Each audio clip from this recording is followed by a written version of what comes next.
યાત્રાધામ વીરપુરમાં હર ઘર તિરંગા અંતર્ગત વીરપુરની તમામ શાળાના વિદ્યાર્થીઓએ તિરંગા રેલી યોજી આઝાદી અમર રહો ભારત માતા કી જયના નારાથી વાતાવરણ ગુંજી ઉઠ્યું હતું। આઝાદી કા અમૃત મહોત્સવ આઝાદીના 75 વર્ષની ઉજવણી નિમિત્તે ભારતના નાગરિકો ભારતીય સંસ્કૃતિ અને સિદ્ધિઓના ગૌરવશાળી ઇતિહાસની ઉજવણી કરવા માટે વડાપ્રધાન નરેન્દ્ર મોદીએ શરૂ કરેલ પહેલ હર ઘર તિરંગા અભિયાન અંતર્ગત સૌરાષ્ટ્રના જગત વિખ્યાત યાત્રાધામ વીરપુરમાં પ્રશાસન તથા પોલીસ જવાનો તેમજ તમામ શાળાના શિક્ષકો તેમજ વિદ્યાર્થીઓએ તિરંગા રેલીનું આયોજન કર્યું હતું, જેમાં વીરપુર પોલીસ તથા સાથે શાળાના શિક્ષકો, વિદ્યાર્થીઓ, વીરપુર ગામના સરપંચ તેમજ આગેવાનો જોડાયા હતા।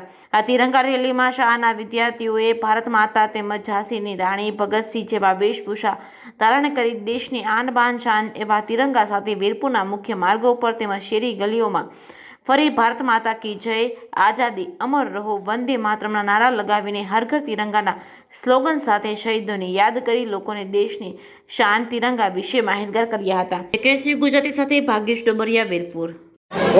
જય હિન્દ, જય ભારત। હર ઘર લહેરાએ તિરંગા। ભારતમાં પહેલેથી જ શહીદોની યાદમાં ઉજવાતી હર ઘર તિરંગાની રેલી જે નીકળે છે, તેવી જ રીતે અમારા ગામ વીરપુરમાં પણ બધી જ શાળાના વિદ્યાર્થીઓએ મળીને હર ઘર તિરંગાની રેલી કાઢી છે, જેમાં વિવિધ વેશભૂષા જેવી કે ભારત માતાનો વેશભૂષ અને મહારાણીનો વેશભૂષ કરીને અમે બધા લોકોને ભારતમાં શહીદોની યાદ અપાવી છે। જય હિન્દ, જય ભારત।